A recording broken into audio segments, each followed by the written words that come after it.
Thank you so much, guys. Thank you. You are loved, you are missed, you are remembered. Happy birthday to Sushant. दोस्तों कहते हैं ना, जिंदगी लंबी नहीं बड़ी होनी चाहिए, और ये चीज़ सुशांत सिंह राजपूत पे बिल्कुल सही बैठती है। अनफॉर्चुनेटली उनकी ज़िंदगी लंबी तो नहीं हो पाई, लेकिन बड़ी ज़रूर है। आज वो हमारे बीच नहीं है, लेकिन वो अपने फैंस के दिलों में हमेशा ज़िंदा रहेंगे। नमस्कार दोस्तों, स्वागत है आपका हमारे YouTube चैनल फैक्ट एक्ट में। दोस्तों आज की वीडियो हम बनाने वाले हैं सुशांत सिंह राजपूत के बारे में, जो एक बहुत ही अच्छे एक्टर होने के साथ साथ एक बहुत अच्छे इंसान भी थे। आज की वीडियो दोस्तों बहुत लंबी होने वाली है और बहुत ही इमोशनल होने वाली है, तो मैं आपसे रिक्वेस्ट करूंगा आप लास्ट तक ज़रूर देखें। दोस्तों सुशांत का नाम सुनते ही बॉलीवुड का वो चेहरा सामने आता है जिससे आज हर कोई नफरत करता है। सुशांत की मौत के बाद ये तो साबित हो गया है कि बॉलीवुड वाले बाहरी दुनिया से आए चाहे कितना भी अच्छा टैलेंट क्यों ना हो, उसे अपनाना नहीं चाहते। बिहार की मिडिल क्लास फैमिली में जन्मे सुशांत ने बॉलीवुड में एक ऐसा मुकाम हासिल किया है जो आसानी से भुलाया नहीं जा सकता। दोस्तों सुशांत का जन्म 21 जनवरी 1986 को बिहार के पूर्णिया जिले के मालदिया नामक गांव के एक मिडिल क्लास फैमिली में हुआ था। सुशांत का जन्म उनके गांव में हुआ था, लेकिन उन्होंने अपना बचपन पटना में बिताया और वहीं से उन्होंने अपनी शुरुआती पढ़ाई की। सुशांत का बचपन का नाम गुलशन था। सुशांत के फादर का नाम कृष्ण कुमार सिंह है, जो बिहार के हैंडलूम कॉरपोरेशन में टेक्निकल ऑफिसर का काम करते थे, और उनकी माँ एक हाउसवाइफ थी जो अब इस दुनिया में नहीं है। सुशांत के अलावा उनकी फैमिली में उनसे बड़ी 4 सिस्टर हैं, जिनमें सबसे पहली सिस्टर का नाम नीतू सिंह है, जो स्टेट लेवल की क्रिकेट प्लेयर भी रह चुकी हैं। सुशांत ने अपनी शुरुआती पढ़ाई पटना के सेंट कैरेंस हाई स्कूल से की। वो शुरुआत से ही एक ब्रिलियंट स्टूडेंट थे और अपने स्कूल के टॉप स्टूडेंट्स में गिने जाते थे। सुशांत अपनी माँ के बहुत लाडले थे और सुशांत भी इस दुनिया में सबसे ज़्यादा प्यार अपनी माँ को करते थे। जब सुशांत 10th क्लास में थे तब उनकी माँ का ब्रेन हेमरेज की वजह से निधन हो गया। सुशांत अपनी माँ की मौत के वक्त सिर्फ 16 साल के थे और अपनी माँ की मौत की वजह से उन्हें काफ़ी गहरा सदमा लगा था, वो काफ़ी टूट चुके थे और वो तब रोने से ज़्यादा ये सोचते थे कि मैं ऐसा क्या करूँ जिसकी वजह से मेरी माँ वापस आ जाए। थोड़ा टाइम लगा उन्हें अपने आप को ये समझाने में कि उनकी माँ का वापस आना अब संभव नहीं है, लेकिन सुशांत अपने अंतिम समय तक भी अपनी माँ को नहीं भुला पाए और उनकी माँ के चले जाने के बाद उनकी लाइफ काफ़ी चेंज हो गई। सुशांत की माँ की मौत के बाद उनका परिवार पटना से दिल्ली शिफ्ट हो गया, जहाँ से उन्होंने अपनी आगे की स्कूली पढ़ाई हंसराज मॉडल स्कूल से कंप्लीट की। दिल्ली आने के बाद सुशांत काफ़ी आत्मनिर्भर हो गए थे और अपने काम जैसे कपड़े धोना, बर्तन धोना, खाना बनाना खुद ही किया करते थे। ऐसा नहीं था कि वो ये सब मजबूरी में कर रहे थे, उनकी सिस्टर और उनके फादर उनके साथ थे, लेकिन उन्हें अपना काम खुद करना पसंद था। सुशांत पढ़ाई में कितने जीनियस थे इस बात का अंदाजा इसी से लगाया जा सकता है कि उन्होंने फिजिक्स ओलंपियाड में गोल्ड मेडल जीता था और total 11 engineering entrance exam clear किए। सुशांत ने AIEEE में ऑल इंडिया में 7th रैंक हासिल की थी, जिसमें उन्होंने मैकेनिकल से बीटेक करने के लिए दिल्ली कॉलेज ऑफ इंजीनियरिंग में एडमिशन ले लिया था, जो अब दिल्ली टेक्निकल यूनिवर्सिटी के नाम से जाना जाता है। इसके बाद उन्होंने दिल्ली से मैकेनिकल इंजीनियरिंग की पढ़ाई शुरू कर दी। सुशांत के कॉलेज में एक भी लड़की नहीं थी, जिसकी वजह से वो काफ़ी बोर हो गए थे। अपनी इंजीनियरिंग की पढ़ाई के वक्त ही सुशांत ने दिल्ली में शामक डावर डांस अकेडमी ज्वाइन कर ली। डांस अकेडमी ज्वाइन करते वक्त उन्हें खुद भी ये अंदाजा नहीं था कि वो इतने अच्छे डांसर बन जाएंगे। सुशांत ने डांस अकेडमी ज्वाइन कर ली थी, पर ये बात उनके घर में किसी को भी पता नहीं थी। अब सुशांत को इंजीनियरिंग से ज़्यादा डांस में मज़ा आने लगा, इसी वजह से वो कुछ ही समय में अकेडमी के बेस्ट लीड डांसर में से एक बन गए थे और उन्हें बहुत बार बॉलीवुड में बॉलीवुड एक्टर के बैकग्राउंड डांसर के लिए चुना गया और ऐसे ही उन्हें ऑस्ट्रेलिया में होने वाले कॉमनवेल्थ गेम्स में एज अ बैकग्राउंड डांसर चुना गया। सुशांत के पास पासपोर्ट नहीं था और इसी वजह से उन्हें अपने डांस के बारे में अपने पापा को बताना पड़ा और बताया कि उन्हें डांस करने के लिए ऑस्ट्रेलिया जाना है।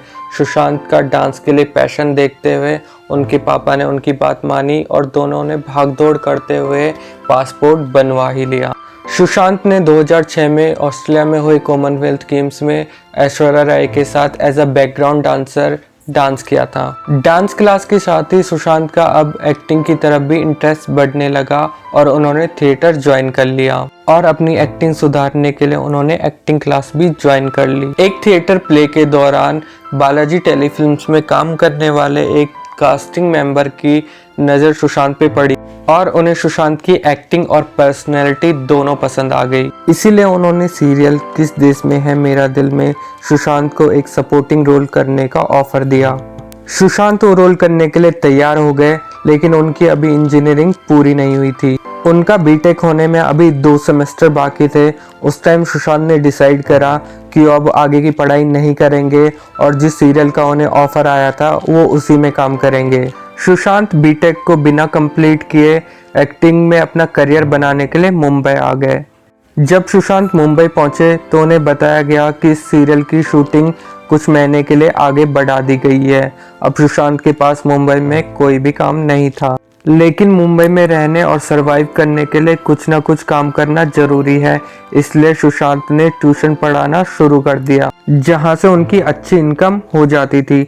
सुशांत के लिए ये समय थोड़ा विपरीत था, क्योंकि उन्हें एक्टिंग के लिए बुलाया गया था लेकिन ट्यूशन पढ़ानी पड़ रही थी। लेकिन सुशांत बोलते थे कि ये मेरे लिए एक नया अनुभव था जिसमें मुझे सीखने के लिए काफ़ी कुछ मिला।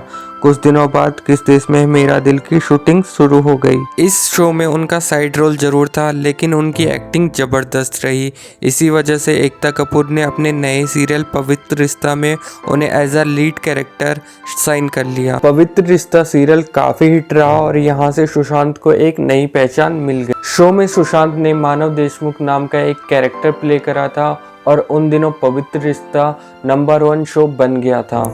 इस शो के बाद सुशांत की टीवी पे डिमांड काफ़ी बढ़ गई और उन्हें कई सीरियल के ऑफर आने शुरू हो गए, लेकिन सुशांत ने सारे ऑफर रिजेक्ट कर दिए। पवित्र रिश्ता के अलावा वो झलक दिखला जा में भी नजर आए, जिनमें उनके साथ उनकी गर्लफ्रेंड अंकिता भी थी। अंकिता उनके शो पवित्र रिश्ता में उनकी वाइफ का रोल भी प्ले कर रही थी। सुशांत ने पवित्र रिश्ता सीरियल में 2009 से लेकर 2011 2 साल तक काम किया।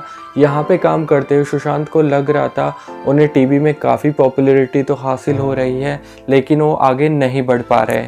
इसीलिए उन्होंने टीवी छोड़कर फिल्मों में काम करने का मन बना लिया। टीवी एक्टर्स को फिल्मों में सफलता कम ही मिलती है, फिर भी उन्होंने ये फैसला ले लिया और फिर यूएस जाके फिल्म मेकिंग का कोर्स कर लिया। फिल्म मेकिंग का कोर्स पूरा होने से पहले ही उन्हें बॉलीवुड में एक मूवी का ऑफर आया, जिस मूवी का नाम था काइपो चे।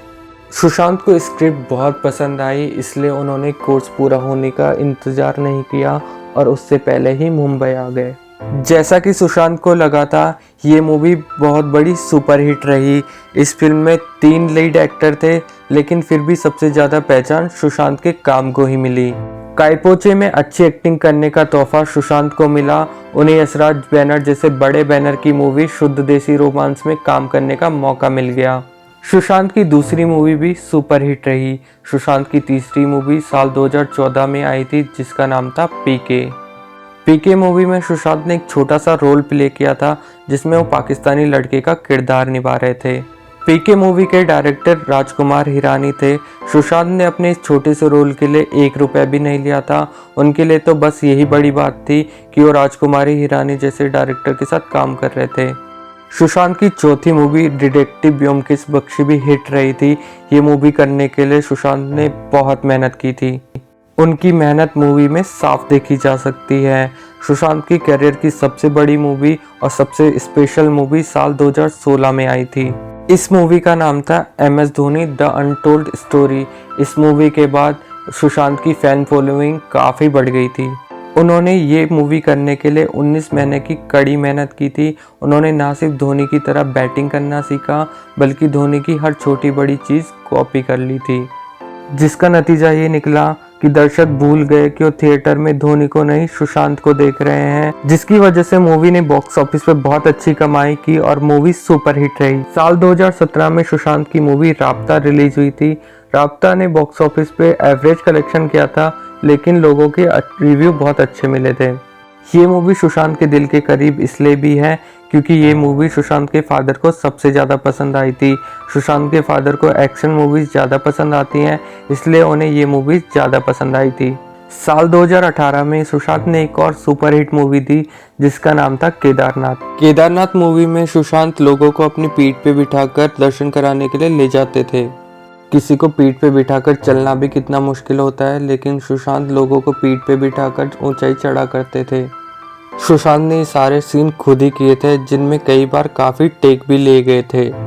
केदारनाथ मूवी काफ़ी चर्चा में रही, लेकिन मीडिया ने एक्टिंग से लेकर सक्सेस तक का सारा क्रेडिट सारा अली खान को दिया, जो उनकी डेब्यू मूवी थी। इस बात का सुशांत को बहुत बुरा लगा, क्योंकि इस मूवी में सबसे ज़्यादा मेहनत सुशांत ने ही की थी। साल 2019 में सुशांत की 3 मूवी आई, जिनमें छिछोरे, सोन चिरैया और ड्राइव थी, जिसमें छिछोरे मूवी ने बॉक्स ऑफिस पे काफ़ी सफलता हासिल की, लेकिन सोन चिरैया भी एक मास्टरपीस थी। सुशांत की आखिरी मूवी दिल बेचारा थी, जो उनके मरने के बाद रिलीज हुई। दिल बेचारा भी उनकी बाकी मूवियों की तरह शानदार थी। तो दोस्तों, अब जान लेते हैं उनकी गर्लफ्रेंड्स के बारे में। सबसे पहले सुशांत अंकिता के साथ ओपन रिलेशनशिप में आए थे। सुशांत और अंकिता की लव स्टोरी की शुरुआत उनके शो पवित्र रिश्ता से स्टार्ट हुई थी। हालांकि पहले दिन सेट पे सुशांत अंकिता को बिल्कुल भी पसंद नहीं आए थे, लेकिन जैसे जैसे शो आगे बढ़ा, अंकिता को सुशांत की मासूमियत भा गई। धीरे धीरे उनकी दोस्ती प्यार में बदल गई। वो दोनों सेट पे साथ ही रहते थे और मीडिया के सामने भी उन्होंने अपना रिलेशनशिप खुल के एक्सेप्ट किया था। सुशांत ने 2 साल तक शो में काम किया और उसके बाद वो फिल्मों में आ गए। उनकी शुरुआती सारी फिल्में सक्सेसफुल रही, लेकिन इसके बाद भी उनका अंकिता के साथ रिलेशनशिप रहा और दोनों ने साथ में सक्सेस को सेलिब्रेट किया। धीरे धीरे उनके रिश्ते में खटास आती रही और उनका ब्रेकअप हो गया। अपने ब्रेकअप के बाद भी सुशांत अंकिता को भुला नहीं पाए और अपने अंतिम समय तक सुशांत ने अंकिता को याद किया। सुशांत को डायरी लिखने का बहुत शौक था। सुशांत ने अंकिता के लिए अपनी डायरी में लिखा था कि अंकिता जैसी दूसरी लड़की उनकी लाइफ में कभी नहीं आ सकती। अंकिता जैसे दोस्त मिलना बहुत मुश्किल है। अंकिता ही वो लड़की है जिसने मेरे संघर्ष को बहुत करीब से देखा। हमारी दोस्ती पवित्र रिश्ता शो में हुई थी, लेकिन ये पता ही नहीं चला कब दोस्ती प्यार में बदल गई। लेकिन इस प्यार का एहसास काफ़ी खूबसूरत था। अंकिता के अलावा कृति सेनन भी सुशांत के काफ़ी करीब थी। उन्होंने अपना रिश्ता कभी खुल के कबूल तो नहीं किया, लेकिन मीडिया द्वारा पूछे जाने पर भी कभी मना नहीं किया। सुशांत और कृति राब्ता मूवी के सेट पे मिले थे। पहले वो दोनों दोस्त बने, लेकिन उन्हें देख के लग रहा था कि उनका रिश्ता दोस्ती से कहीं ज़्यादा है। लेकिन दुख की बात यह है कि ये रिलेशनशिप भी ज़्यादा देर तक नहीं चला और कुछ समय बाद ही इन दोनों का ब्रेकअप हो गया। सुशांत की लाइफ में पहली 2 लड़कियां अंकिता और कृति परफेक्ट थी, लेकिन अब दोनों ही उनसे अलग हो चुकी थी। सुशांत की तीसरी गर्लफ्रेंड थी रिया चक्रवर्ती। रिया के साथ रिलेशनशिप में आने के बाद ही सुशांत को लूटा और टॉर्चर किया जाने लगा। ये सारी चीज़ें साबित तो नहीं हो पाई, लेकिन सुशांत के पिता के साथ साथ फैंस भी ये चीज़ सोचते हैं। सुशांत की मौत के बाद एक ऐसा आंदोलन छिड़ गया था जिसमें हर उस शख्स पे निशाना साधा जा रहा था जो उसकी मौत की वजह से चुप थे। लोग उन बॉलीवुड स्टार को बॉयकॉट कर रहे थे जो बिना किसी मेहनत के नेपोटिज्म के दम पे स्टार बन गए थे और आउटसाइडर टैलेंट को कुचल रहे हैं। दोस्तों, एक्टर तो थे, हैं और आते रहेंगे, लेकिन सुशांत जैसा एक्टर और इंसान कभी नहीं आने वाला। सुशांत बहुत ही टैलेंटेड एक्टर थे, लेकिन बॉलीवुड में उन्हें कभी भी वो रिस्पेक्ट नहीं मिली जिसके वो हकदार थे। तो दोस्तों, सुशांत के बारे में और भी बहुत सी इंटरेस्टिंग बातें जान लेते हैं। सुशांत अक्सर चैरिटी किया करते थे, लेकिन कभी वो इस बात को लेकर अपने आप को लाइमलाइट में नहीं लाते थे। लेकिन केरल में बाढ़ के दौरान उन्होंने 1 करोड़ रुपए डोनेट किए थे और उन्होंने ये बात अपने सोशल मीडिया पे बताई थी। दरअसल सुशांत का एक फ़ैन था जिसने सुशांत को ट्वीट किया था कि वो केरल में बाढ़ पीड़ितों की हेल्प करना चाहता था, लेकिन उसके पास पैसे नहीं हैं। और उस फैंस के जवाब में सुशांत ने अपने सोशल मीडिया पे बताया कि उस फैन को लोगों की मदद के लिए 1 करोड़ रुपए दान करने वाले हैं। और उसके बाद सुशांत ने उस फैन को थैंक यू भी कहा। इसके बाद नागालैंड बाढ़ के दौरान भी सुशांत ने 1.25 करोड़ रुपए दान किए थे। सुशांत ने एक इंटरव्यू के दौरान बताया था कि वो बहुत जल्दी लोगों से घुलते मिलते नहीं हैं, बस इसी वजह से उनके बहुत कम दोस्त हैं। लेकिन सुशांत को इस बात का बिल्कुल भी दुख नहीं था। उनकी सोच दूसरों से बिल्कुल अलग थी, इसी वजह से कई लोग उन्हें समझ नहीं पाते थे। सुशांत को तारों और अंतरिक्ष में बहुत ज़्यादा रुचि थी। वो बचपन में एस्ट्रोनॉट भी बनना चाहते थे। वो अक्सर चांद सितारों को जूम करके देखा करते थे और उनकी पिक्स भी क्लिक करके सोशल मीडिया पे पोस्ट किया करते थे।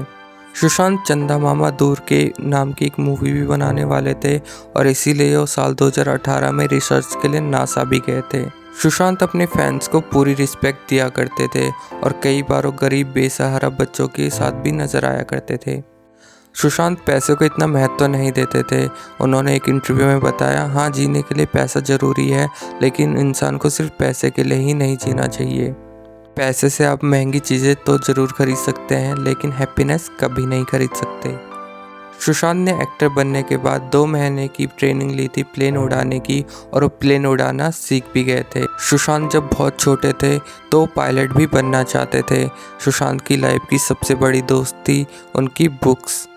सुशांत दिन में 2-3 घंटे बुक्स पढ़ लिया करते थे। अगर कभी उनके पास टाइम की कमी होती थी तो उनके पास जितना भी टाइम बचता था वो सिर्फ बुक्स पढ़ने में ही गुजारते थे। शायद इसी वजह से वो इतने बड़े जीनियस थे। सुशांत के पास पृथ्वी से बाहर की दुनिया देखने के लिए एक टेलीस्कोप भी था जो उन्होंने 6 लाख रुपए में खरीदा था। सुशांत बचपन से ही इसे खरीदना चाहते थे और सुशांत की एक बहुत अच्छी आदत थी कि वो हमेशा स्माइल करते रहते थे। वो एक जिंदा दिल इंसान थे। सुशांत बहुत ही हम्बल, सिंपल और ईगोलेस इंसान थे। अगर आपने उनकी कभी इंटरव्यू या प्रेस कॉन्फ्रेंस देखी होगी तो आपने नोटिस किया होगा कि वो हमेशा ही हंसते रहते थे, स्माइल किया करते रहते थे। पता नहीं किसको सुशांत से इतनी प्रॉब्लम थी, लेकिन ये बात बिल्कुल भी सच नहीं है कि सुशांत ज़िंदगी से हार मान गए थे। एक मिडिल क्लास फैमिली में पैदा हुआ बंदा अपने ही दम पे बॉलीवुड में एक स्टार बन गया। इस ज़मीन से लेकर आसमान तक के सफ़र में ना जाने उन्होंने कितनी मुसीबतों का सामना किया होगा, लेकिन उन्होंने अपनी इस स्माइल से हर मुसीबत को हरा दिया होगा। तो हम एक कैसे मान लें कि वो इतना स्टार बनने के बाद ज़िंदगी से हार गए। जब सुशांत ने स्ट्रगल टाइम में हार नहीं मानी तो एक स्टार बनने के बाद वो कैसे हार मान सकते थे। उनकी लाइफ जर्नी जानने के बाद तो यही साबित होता है कि वो बहुत स्ट्रांग इंसान थे और बहुत जिंदा दिल इंसान थे। तो दोस्तों, ये थी स्टोरी एक बेहतरीन एक्टर और बेहतरीन इंसान की, जहाँ इनकी स्टोरी सुनकर लोगों को करेज मिलेगा, इंस्पिरेशन मिलेगी, वहीं इनका एंड सुनकर लोगों को बहुत दुख होगा। हमारी ओर से ये सुशांत सिंह राजपूत को एक छोटा सा ट्रिब्यूट है उनके बर्थडे के लिए, उनके करेज के लिए, उनकी स्ट्रगल के लिए। You are always remembered champ. तो दोस्तों, आज की वीडियो में बस इतना ही। अगर आपको ये वीडियो पसंद आई है तो चैनल को लाइक, शेयर और कमेंट ज़रूर कर दें। मिलते हैं नेक्स्ट वीडियो में।